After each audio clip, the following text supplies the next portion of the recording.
Assalamu alaikum students.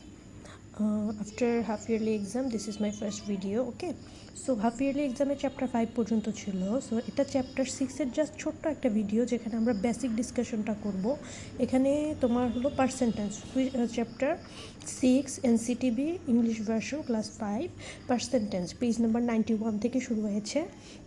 So এটা ছোট্ট একটা ভিডিও, জাস্ট আমরা বেসিক কতগুলো জিনিস জানবো যে পার্সেন্টেজ সিম্বলটা কীরকম। এটা হলো পার্সেন্টেজের সিম্বল, ঠিক আছে।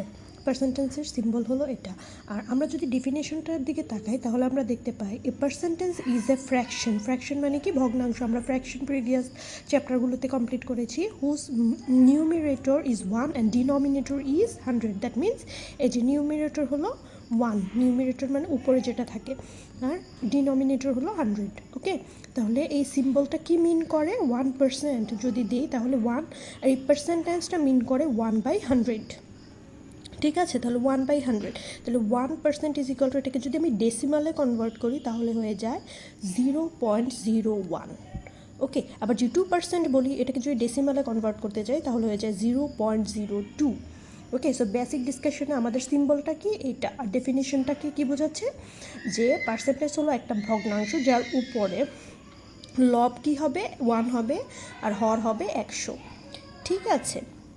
পেজ নাম্বার 92তে আছে যে কীভাবে পার্সেন্টেজ থাকলে তুমি ডেসিমাল করতে পারবা, ঠিক আছে। পার্সেন্টেজ থেকে ডেসিমালে যাওয়ার নিয়মটা কি? তাহলে পার্সেন্টেজ ছিল 67%, তো 67 মাল্টিপ্লাই পার্সেন্টেজ মানে কি বোঝায়? 1/100। 1/100 হলে তাহলে 67 1s are 67/100। 67কে যদি আমি 100 দিয়ে ডিভাইড করি তাহলে পাই 0.67। ওকে, তাহলে 67% বোঝায় ডেসিমালে 0.67। দেন আসি 37% বলতে কি বোঝায়? সেম পার্সেন্টেজের জন্য আমরা কি লিখবো? 1/100। 1/100 হলে 37/100, দ্যাট মিনস 0.37। 80%-এর জন্য সেম নিয়ম, পার্সেন্টেজের জন্য 1/100, 80/100 তাহলে 0.80, ঠিক আছে।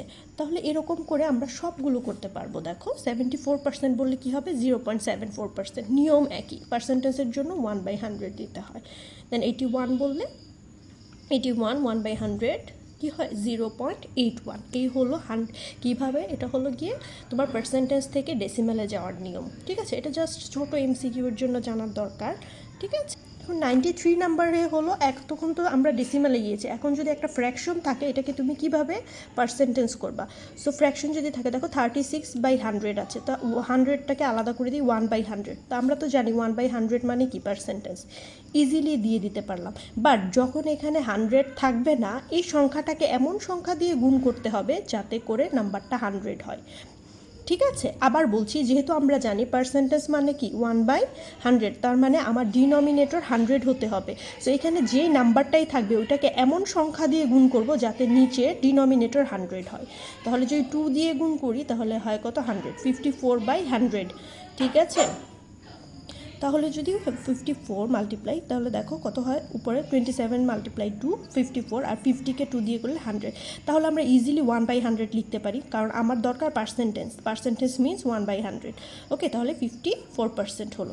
সেম এখানে 20 আছে, 20কে এমন সংখ্যা দিয়ে তুমি গুণ করবে যাতে করে এটা 100 হয়। তাহলে 20কে আমরা জানি 5 দিয়ে গুণ করতে হবে, আর ওই নাম্বারটাকে উপরে নিচে বোথ ডিনোমিনেটর নিউমিরেটর দুটার মধ্যেই গুণ করতে হবে। যদি করি তাহলে কি 100, 130 মাল্টিপ্লাই 1/100, ঠিক আছে। 1/100 মিনস পার্সেন্টেজ।